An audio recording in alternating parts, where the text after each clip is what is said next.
that my suffering is different than your suffering, and therefore my suffering deserve more sympathy than yours. Like, wow. But we do that all the time. My name is Damon Brown of damonbrown.net. My main thing is helping you as a side hustler, a solopreneur, or otherwise a non-traditional entrepreneur.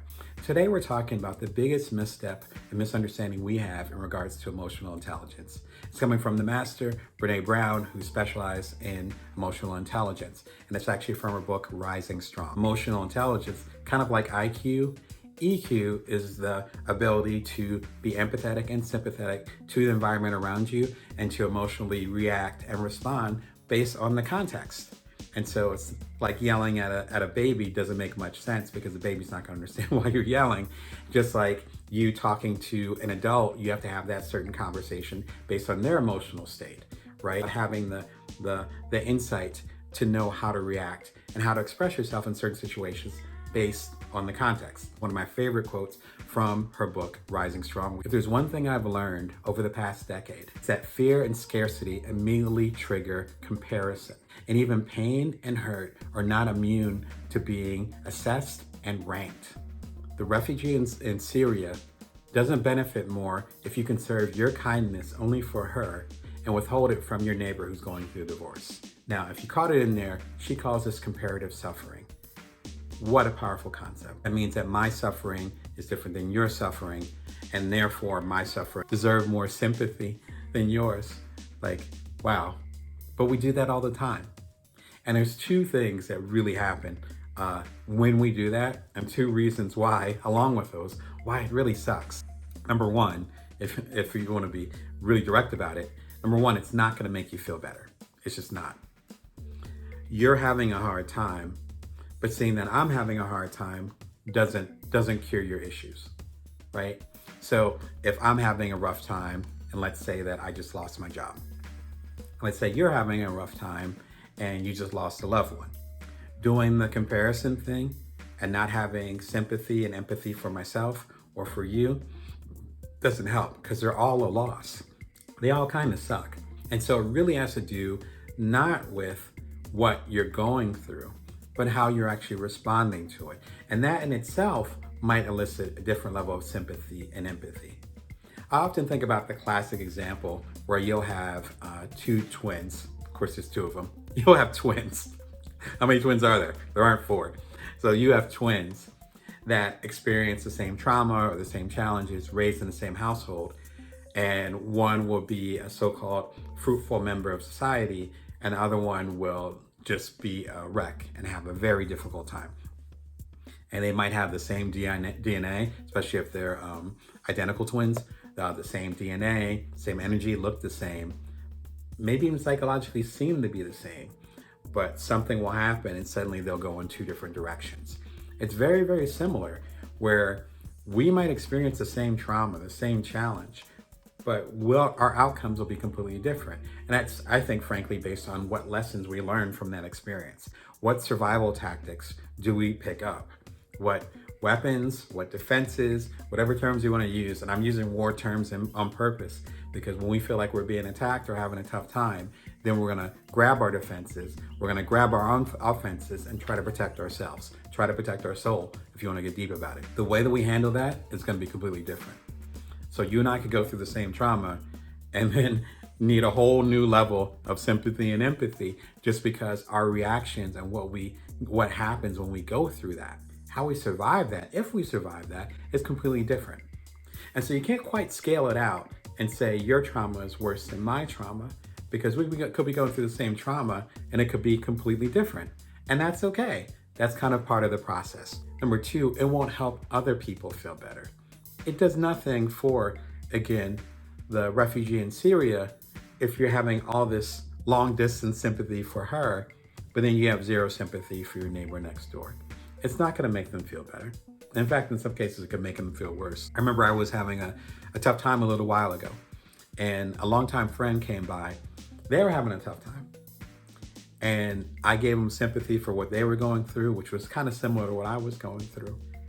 And then I told them what I was going through. And they were like, oh my God. And they're like, wow, what you're going through is so much worse.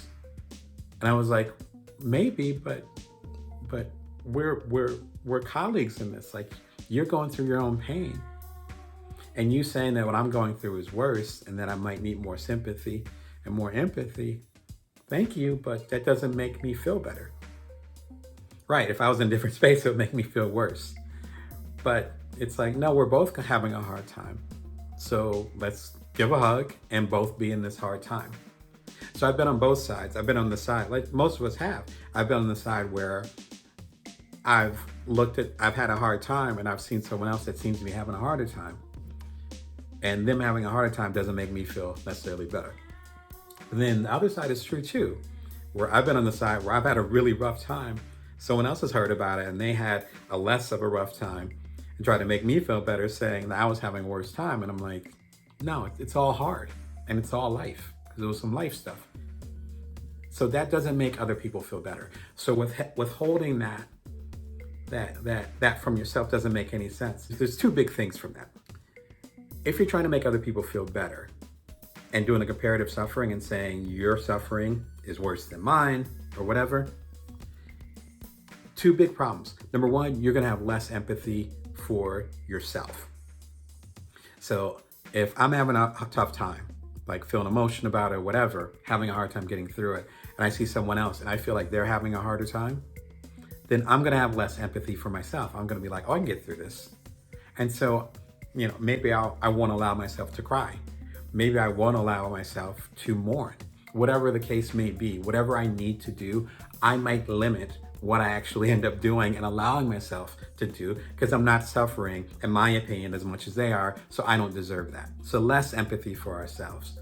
The second thing, and this is crucial, I talk about that in my book, Bring Your Worth, the predecessor to my new book, Built From Now, is that if we think other people are having a tougher time and we don't allow ourselves to, again, grieve, mourn, go through our, might be Kubler-Ross. I'm screwing up her name, bless her, but talks about the 5 stages of grief. Elizabeth Kubler-Ross, finally got it. With the Kubler-Ross thing, as far as the 5 stages of grief, maybe we don't allow ourselves to go through that. Not only do we rob ourselves of going through that emotional experience, and emotions always come up later, so we're not really robbing ourselves. It's going to come out in a stronger way later. Keep that in mind. We can't really bury emotions. They always come up later and usually more fierce. But number 2, we actually are robbing ourselves of learning. We're not allowing ourselves to learn from that experience. With the challenging times that I've had, from escaping Hurricane Katrina to other personal things that have happened over the years, allowing myself as much as possible to go through those stages, that's where the learning happens.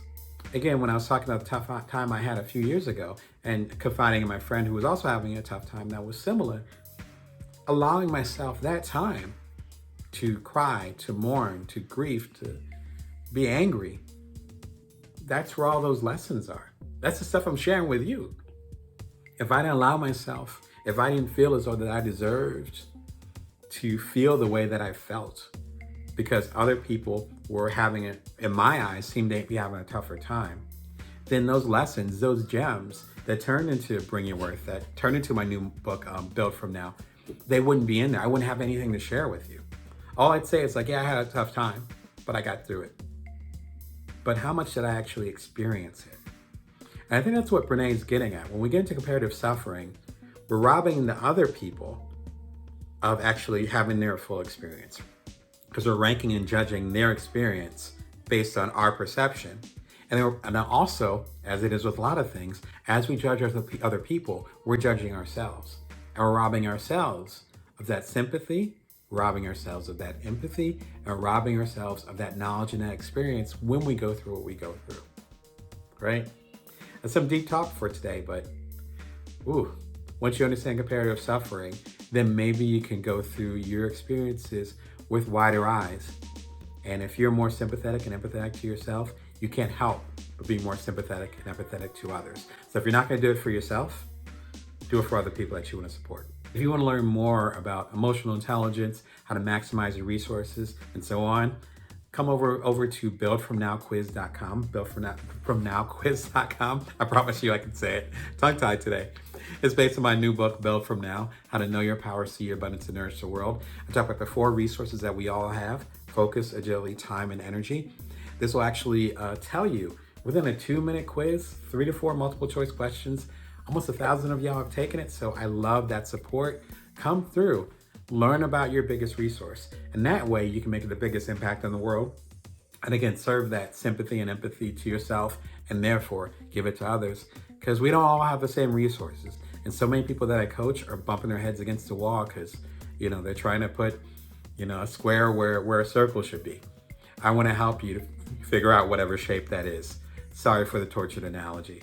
If you're really digging this program, I can't believe I said digging, I'm not that old. If you're really appreciating this program, be sure to share, like, comment, and most importantly, subscribe. Please subscribe at whatever platform you happen to be at. That gives me good feedback, lets me know that you're really appreciating the program. As you subscribe and share it, then it also gives other people an opportunity to hear what we're talking about. And if there's certain things you want me to tackle or get into, throw them into the comments. Let me know what's going on, or drop me a line over at damonbrown.net. Until next time, remember to keep your emotional intelligence high, that you can always bring your worth, and that you can always build from now. Take care.